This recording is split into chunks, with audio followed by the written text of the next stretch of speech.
حسن مرتضیٰ صاحب.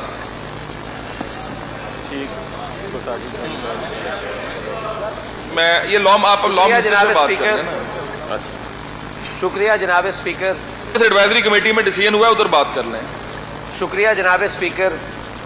یہاں بات تو سونا صاحب نے کی تھی ایک پوائنٹ کو کلیئر کرنے کی، لیکن اس پر جو موقف پیش کیا نصیر صاحب نے، تو میں جناب اسپیکر تھوڑی سی آپ کی توجہ چاہوں گا کہ شاید انہیں اپنے قائد میاں نواز شریف کے وہ الفاظ یاد نہیں جو شہید بی بی کی شہادت پر انہوں نے فرمائے تھے.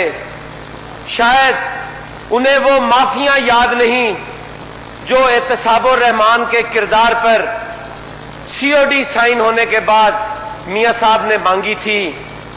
آج وہ بات کرتے ہیں پاکستان کو توڑنے کی جناب، اور میں آپ کی توجہ اس وقت کے ڈکٹیٹر منحوس ترین شخص جنرل محمد ضیاء الحق کے دور اقتدار پر دلوانا چاہتا ہوں، جن کو دعائیں دی تھی میاں نواز شریف صاحب کو کہ میری عمر بھی انہیں لگ جائے اگر میرے قائد ذوالفقار علی بھٹو شہید، ان پر یہ الزام تھا کہ انہوں نے اس ملک کو 2 ٹکڑے کیا، تو پھر انہیں سزا کسی کستوری کے الزام میں نہیں دی جانی چاہیے تھی، کسی غدار وطن کے قتل میں انہیں سزائے موت نہیں ہونی چاہیے تھی، پھر ان کا ٹرائل اس غداری کے مقدمے میں ہونا چاہیے تھا جس کا آج الزام ان پر لگایا جا رہا ہے.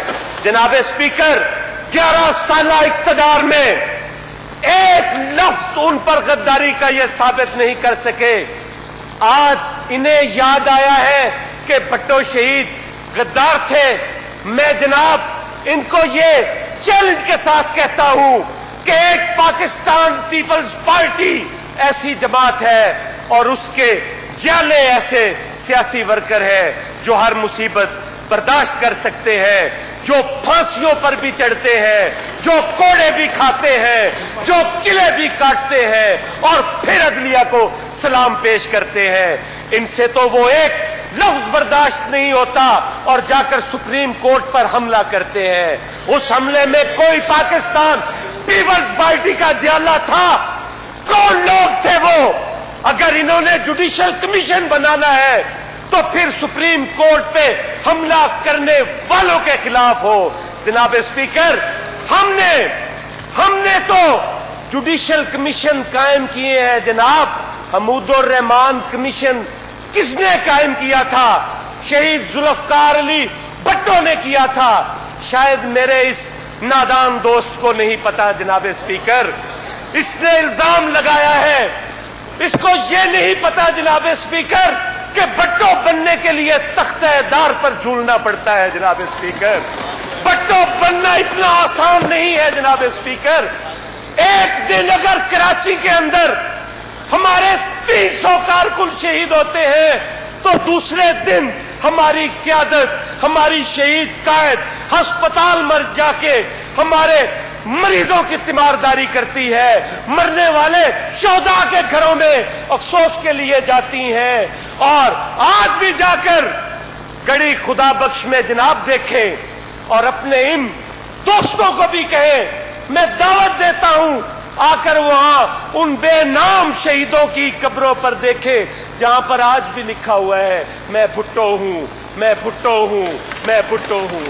جناب اسپیکر، میں ایک چیز واضح کر دینا چاہتا ہوں کہ کسی سامراجی گماشتے کو اس بات کی اجازت نہیں دے سکتا کہ وہ اس جمہوری ایوان میں جس کی تقدس کو بچانے کے لیے میرے شہید قائد نے تختہ دار کو قبول کیا، جس کو ایک اعتماد بخشنے کے لیے میری قائد نے اپنی جان کی قربانی پیش کی.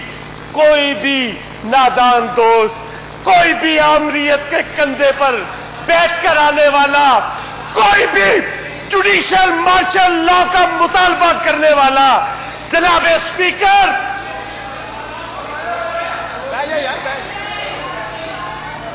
وہ آپ کے بارے میں بات نہیں کر رہے، वो आपकी बात नहीं कर रहे, वो ओवरऑल बात कर रहे हैं जी। जनाब स्पीकर तशरीफ रखें, आप जरा चेयर कोई मुखातिब रखें। जनाब स्पीकर, मैंने तो देखा भी आपकी तरफ है जी। मैंने तो जनाब स्पीकर, मैंने तो यहां साल पहले आपसे कहा था कि जिस डाइस पर आप बैठे हैं जनाब स्पीकर, इसको गुस्ल दिया जाए। यहां भी एक साम्राज्य गुमाश्ता आकर बैठा था जनाब स्पीकर। मैं तो आज भी मुतालबा करता हूं जनाब स्पीकर, मैं एक पॉलिटिकल वर्कर हूं जनाब स्पीकर, मैं कभी भी किसी मार्शल लॉ की हिमायत नहीं कर सकता, चाहे वो फौज का हो, चाहे वो जुडिशरी का हो जनाब स्पीकर। और मैं हैरान हूं जनाब स्पीकर, आज वो लोग यहां बातें कर रहे हैं जो रात की तारीकी में जाकर फौज से मुज़ाकरात करते हैं, इक़्तिदार की भीख मांगते हैं। आज वही लोग ऐवान में खड़े होकर जनाब स्पीकर फौज पर अदम एतमाद कर रहे हैं। क्या उन्हें फौज की वो कुर्बानियां याद नहीं? जनाब स्पीकर, वॉर ऑन टेरर में जितने हमारे फौजी शहीद हुए हैं, 3 जंगें हुई हैं पाकिस्तान में, 65 में, 70 में और जनाब स्पीकर कारगिल वॉर। इसमें जनाब तीनों में इतनी शहादतें नहीं हुई जितनी इस जंग में हुई हैं। और आज उस फौज को हम बुरा भला कह रहे हैं। क्या इन्हें अपनी यहां पर एक जात के साथ इनकी दुश्मनी थी? आज तक जब परवेज मुशर्रफ का नाम आता है इनकी चीखें निकल जाती हैं जनाब स्पीकर।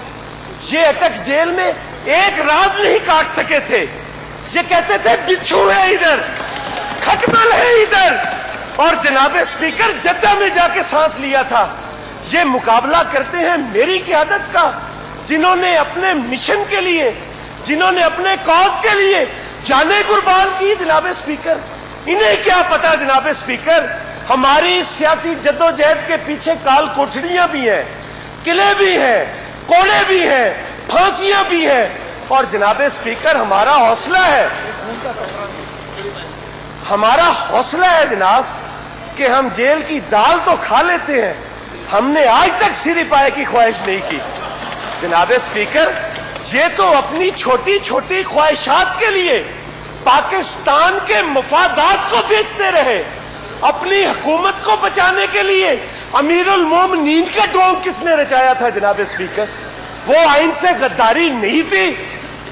जनाब स्पीकर, मैं आपका बेहद ममनून हूं, मैं आपका शुक्रगुजार हूं कि आपने मुझे टाइम दिया। और मेरी जनाब स्पीकर आपसे गुजारिश है कि हम जमहूरी लोग हैं, हम पॉलिटिकल वर्कर हैं, हमें जनाब स्पीकर कोई तीसरे शख्स को दावत देने की जरूरत नहीं है। कौमी असेंबली हमारा सबसे बड़ा इदारा है, हमें उस पर एतमाद करना चाहिए। वहां तमाम क़यादत मौजूद है, वहां बात करें।